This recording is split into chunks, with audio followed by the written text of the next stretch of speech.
that 120 number. And then you start hearing that sound, you start hearing that tap, real faint. And then it gets really loud, really loud, really loud, really loud, really loud, and then it starts to dissipate again. Okay, so the last time you can hear it, that means that the pressure is low enough that the blood is not being deterred as it flows through. Okay, so you're not detecting that sound anymore of the blood struggling to get through those veins or through the arteries. Okay. If the bottom number is 80, say 80 pounds, the cup has still got some pressure in it, but it's not preventing the blood from flowing through. Okay, the 120 over 80 is the high end of what we would call normal. Ideally, you'd like to be somewhere around 100 to 105 for your top number. That's when the heart has contracted. That's the amount of outward pressure that the heart is putting on the arteries. It's 105. And then you like to have your bottom number when the heart is resting, you like for that number to be about 70. Okay, 70, 75. 120 over 80 is the high end of normal for people y'all's age. As you get older, your arteries start to become less elastic. Your doctor would still really prefer that you be 120 over 80. But they'll cut you a little slack when you get to be an old geezer like me. Okay?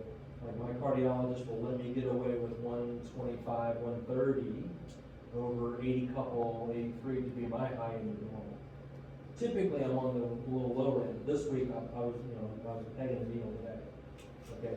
The kids at the biology 1 class, they measured my blood pressure at 165 over 105, which means I should be in an emergency room. I know the gauge isn't right. I know it's not right because I took my blood pressure this morning. Not me with the room. I know, right? 165 over 105. I would have the worst freaking headache you could ever imagine. My brain would just be. You could hear your heartbeat in your ears. Your blood pressure was that high. Okay, and it's just. I was in the hospital recently. Insomnia. Dramatic response to stressful event. And which gave me hypokalemia. And I remember just I had a little headache, but I'm fine. I walked into work and I sat down in triage. And the nurse I was working with in triage that day was like, I'm gonna start putting this stuff on. You're a little gray. I just need some water. And yeah, it was same kind of deal. Yep.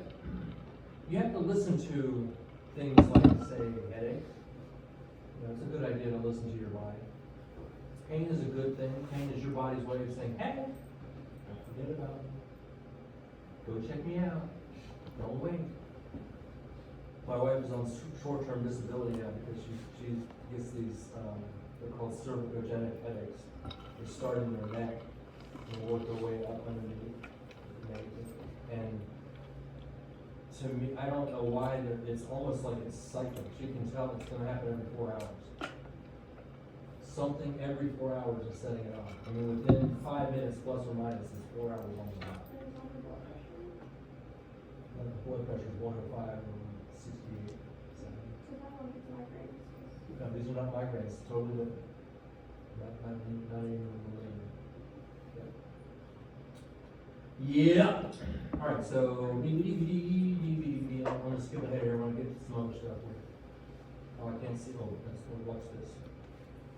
Let's see. I can't remember what this is about. No doubt about it, your heart is a champion. It electrifies itself, it maintains your blood pressure, it keeps your blood moving, and it's got like a nice shape you can put some chocolates inside of and give to people you like. But the circulatory system is much, much more than just that pump, because the heart also needs a network to actually send all that blood through, right? Cue the blood vessels. Although it's easy to think of them as a glorified plumbing system for your body, that's not a very good analogy. These aren't just passive tubes made merely to carry liquid around like the pipes behind your walls at your home. Blood vessels are actually active, dynamic organs capable of contracting and expanding as they deliver oxygen and nutrients to cells throughout the body, carry away waste products, and do their part in maintaining that all-important blood pressure. You already know about the three major types of blood vessels: the arteries that carry blood away from the heart, the veins that bring it back, and the little capillaries that act as the transfer station between the two. But you've also got arterioles, which are like mini arteries that branch out into those capillaries, and venules, the smallest vein component that suck blood back out of the capillaries and merge into the larger veins that head home to the heart. And it's quite an incredible journey, really. If all your blood vessels could be strung together in a single line, they'd stretch out for 100,000 kilometers. That's like, and then carry to 2. It's like 2.5 times around the Earth. And together, this extensive network forms a closed system that begins and ends at the heart. That means that all 5 or so liters of blood in your body are contained within it at all times, unless you're bleeding, which I hope you're not. If you prick a finger and watch a drop of blood pop up, you know that you've nicked a blood vessel, and that blood is leaking out of its closed system. Likewise, if you slam your shin against the corner of a coffee table on your way to the bathroom, and an hour later you see a big nasty bruise forming, then you know you've damaged your blood vessels again, because bruising is internal bleeding, usually into loose connective tissue. And if you're embarrassed about that shriek that you let out when you bumped your leg and you start to blush, well, that's your blood vessels too, expanding, just to say hello.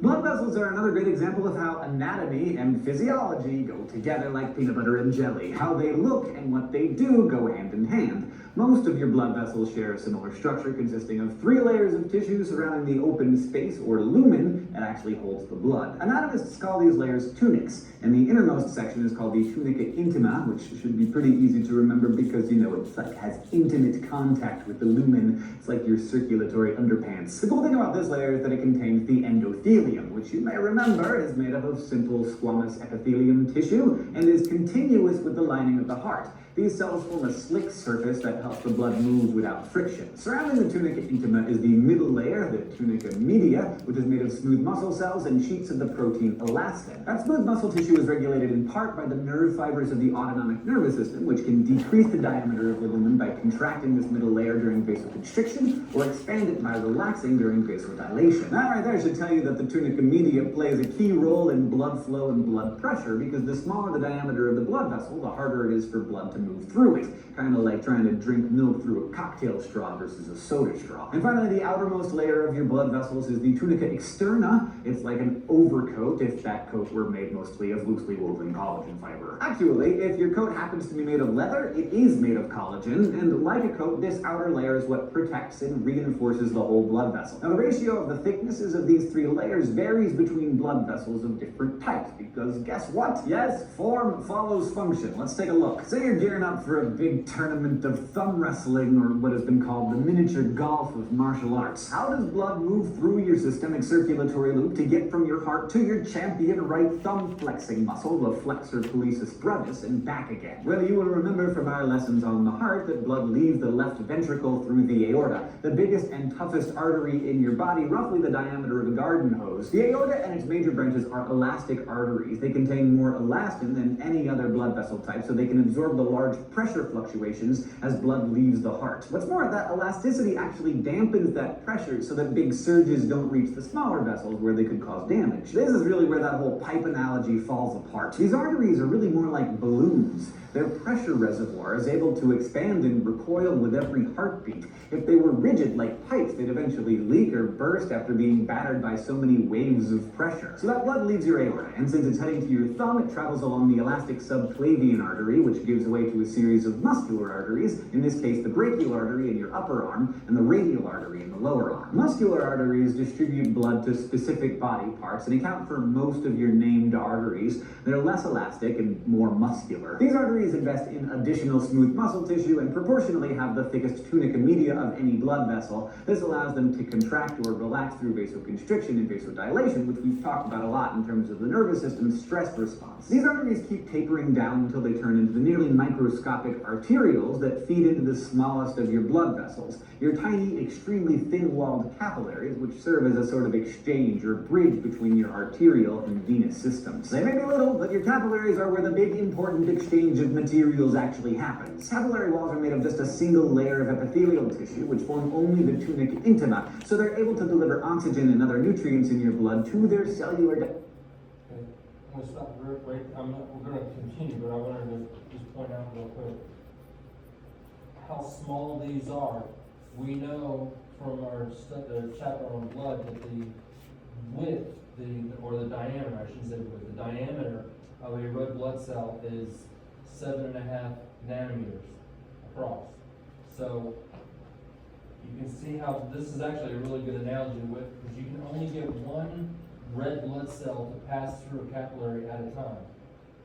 Okay, so they have to go through one, they have to line up in a nice single file line to get to go through the capillaries, okay? So you know the capillaries aren't much wider if you're only gonna get one blood cell to go through them at a time, yes? Similarly, different subject, but similar here.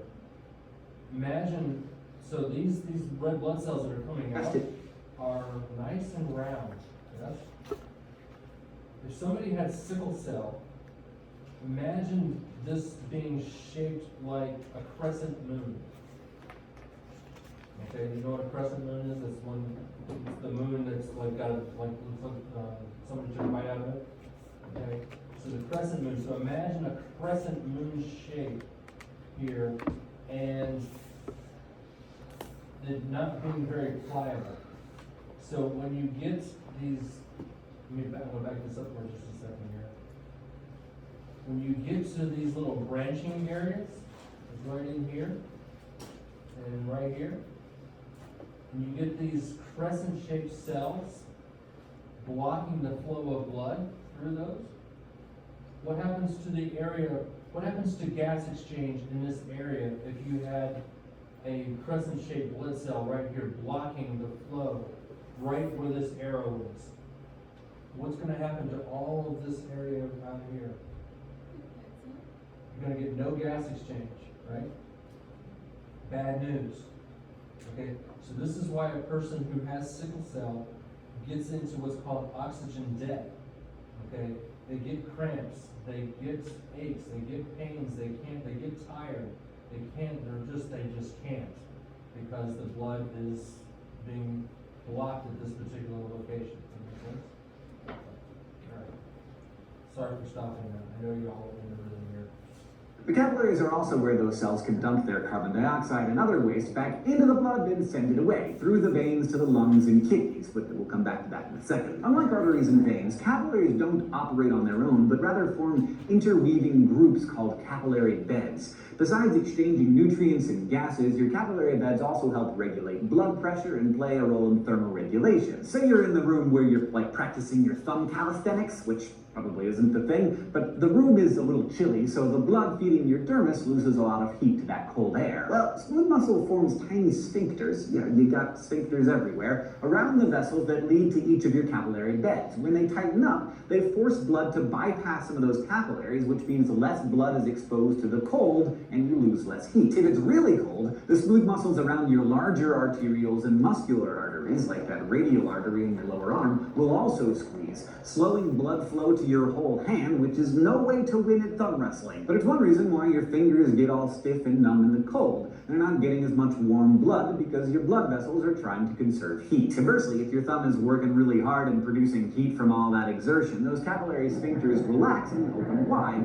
flooding the capillary bed with blood to help disperse heat, which is part of the reason that you might get red-faced when you're hot or exercising hard. So anyway, Now your thumb muscles have just feasted on a batch of oxygen and glucose served up on a fresh bed of capillary, and they're ready to take out the trash. The cells send their CO2 and other junk out to the venal end of the capillary exchange, where the capillaries unite into venules and then merge into veins that head back to the heart. Remember that the pressure in these vessels has to be dropping, since fluids always flow from higher to lower pressure. But since the pressure is so low in your veins, it's like 1/12 of the pressure in your arteries, there isn't much pressure gradient left to push the blood back to your heart. So veins require some extra adaptations to keep the blood moving in the right direction. That's why some of them, especially veins in the arms and legs that have to work against gravity, have venous valves that help keep the blood from flowing backward. If those valves leak or a vein experiences too much pressure, the backflow of blood can stretch and twist the vein, leaving you with varicose veins, or if this happens in another part of the body, hemorrhoids. But anyway, we've gotten pretty far from your thumb at this point. We got a loop to finish here. From the capillaries and venules in your thumb, that low pressure blood flows from the radial vein to the brachial vein to the subclavian vein, where it dumps into the superior vena cava and settles for a second in the right atria before dropping into the right ventricle. From there, it's sent to the lungs, where it gets oxygenated and then comes back into the left atria before sliding down into the left ventricle, where it builds up pressure again and spurts back out into your aorta. It takes about a minute for all the blood in your body to complete that circuit, which means even if you're mostly at rest, your hard-working circulatory system moves about 7,500 liters of blood through your heart every day. Just in the time that you've been sitting there listening to me, probably about 52 liters has coursed through. So yes, much like the internet, your blood vessels are more than just a series of tubes. During the time that you've been circulating all that blood, you'll... Okay, now, I'm going to get on with some of this. I do want to talk about, capillaries. Okay, so, you have different kinds of capillaries. There's 3 kinds. The first is this business called continuous capillaries. There's no real way for things to get out, if you will, okay? They say at the very bottom here, forms